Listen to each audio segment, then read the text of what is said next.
നമുക്ക് നമ്മൾ കഴിഞ്ഞ ക്ലാസ്സില് 2016 മുതൽ 26 വരെ ഉള്ളത് പഠിപ്പിച്ചിരുന്നു. ആരൊക്കെ പഠിച്ചെന്ന് എനിക്കറിയില്ല. പക്ഷെ 2011 മുതൽ 16 വരെയുള്ള കാലഘട്ടം പറഞ്ഞില്ല. അത് പരീക്ഷയ്ക്ക് വരാറുണ്ട് എന്നൊക്കെ ചിലർ പരാതി പറഞ്ഞതുകൊണ്ട് നമ്മൾ അതിലെ കുറച്ച് ചോദ്യം കൂടി ഉൾപ്പെടുത്തിക്കൊണ്ടാണ് ഇത്തവണ ഒരു പ്രധാനപ്പെട്ട 10 ചോദ്യം എടുത്തിട്ടുള്ളത്. ഈ 10 ചോദ്യം ശ്രദ്ധിച്ച് കേട്ട് പഠിക്കണം. ഒറ്റ തവണ ഞാൻ എല്ലാം പറയുള്ളൂ. അപ്പൊ ഒന്നാമത്തെ ചോദ്യം, പാഠപുസ്തകം എത്തുന്നതിന് മുൻപ് ഓണം നേരത്തെ എത്തിപ്പോയ കാലഘട്ടം ഏതാണ്? 2011-16 പ്രത്യേക പ്രതിഭാസമായാണ് അത് കണക്കാക്കപ്പെടുന്നത്. രണ്ടാമത്തെ ചോദ്യം, നൈറ്റ് ലൈഫുമായി ബന്ധപ്പെട്ടുള്ള ചില പ്രശ്നങ്ങൾ നമുക്കറിയാലോ.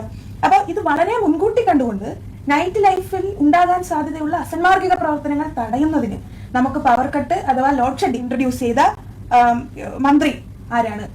UDF മന്ത്രിയാണ്. ആരാണ്? ശ്രീ ആര്യാട് മുഹമ്മദ്. മറക്കരുത്. 3, മഴവില്ലിന്റെ നിറങ്ങൾ 7 നിറമുണ്ടല്ലോ, അത് പഠിക്കാനുള്ള പാഠഭാഗം വിദ്യാർത്ഥികൾക്ക് ബ്ലാക്ക് ആൻഡ് വൈറ്റ് ഫോട്ടോസ്റ്റാറ്റിൽ പഠിക്കേണ്ടി വന്ന ഒരു കാലഘട്ടം, ഒരു പ്രത്യേക കാലഘട്ടം. നമ്മൾ ആദ്യം പറഞ്ഞ 2011-16 കാലഘട്ടം. ഇത് UDF സമയമാണെന്ന് എല്ലാവർക്കും അറിയാം. എന്നാലും 4ാമത്തെ ചോദ്യം, വിഴിഞ്ഞം തുറമുഖ പദ്ധതി സാക്ഷാത്കരിച്ചു. ആ പദ്ധതിക്ക് കേന്ദ്ര സർക്കാർ കടമല്ലാതെ അനുവദിച്ച തുക എത്ര രൂപ? 0. 5, അന്താരാഷ്ട്ര വിപണിയിൽ, ശ്രദ്ധിച്ചു കേൾക്കണം, അന്താരാഷ്ട്ര വിപണിയിൽ ക്രൂഡ് ഓയിലിന്റെ വില കുറയുമ്പോൾ അതിന്റെ എത്ര അംശമാണ് ഇന്ത്യയിൽ കൂടുന്നത്?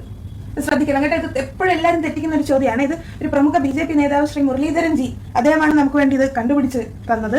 അതായത് ലോക മാർക്കറ്റിൽ ക്രൂഡ് ഓയിലിന്റെ വില കുറയുന്നു, പക്ഷെ ഇന്ത്യയിൽ അതിന്റെ എത്ര ശതമാനമാണ് കൂടുന്നത്? ഒരംശം.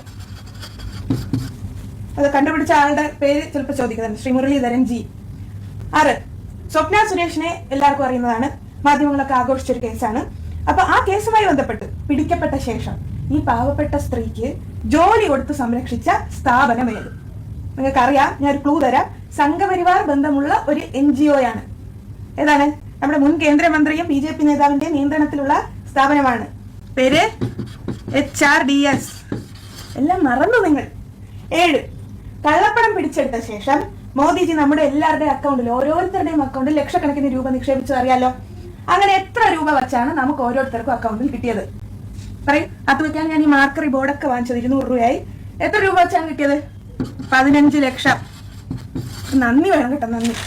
8, ഇപ്പോൾ സ്കൂളുകളിൽ ചില ദിവസം കുഴിമന്തി കൊടുക്കുന്നത് നമുക്കറിയാം. നമ്മൾ മുൻപ് ഈ കാര്യം പഠിപ്പിച്ചിട്ടുള്ളതാണ്. എന്നാൽ കേരളത്തിൽ പരീക്ഷിച്ചിട്ടില്ലാത്ത ഒരു നോൺ വെജ് ഐറ്റം ആദ്യമായി കോഴിക്കോട് ഒരു സ്കൂളിൽ നേരത്തെ പറഞ്ഞ ഈ കാലഘട്ടത്തിൽ നമുക്ക് കിട്ടിയിരുന്നു. ഏതാണ് ആ വിഭവം? ഏതാണ് ആ ഫുഡ് ഐറ്റം? നോക്കൂ, എലിമന്തി. മറക്കരുത്. 9, പ്രധാനപ്പെട്ട ചോദ്യം, വളരെ റെലവന്റ് ആണ്, കറണ്ട് അഫയർ ആണ്. കോൺക്രീറ്റ് കൊടിമരത്തിന് ചിതലരിച്ചത് നമ്മൾ കണ്ടിട്ടുണ്ടല്ലോ. പക്ഷെ അതിനു മുമ്പ് ഒരു കോൺക്രീറ്റ് പാലത്തിന് ചിതലരിച്ച് അത് ഇടിഞ്ഞു വീണ ഒരു സംഭവം കേരളത്തിലുണ്ടായിട്ടുണ്ട്. നമുക്ക് ഓർമ്മയുണ്ടാവും. ആ പാലത്തിന്റെ പേരെന്ത്? ഉത്തരം പറയാം. പാലാരിവട്ടം പാലം.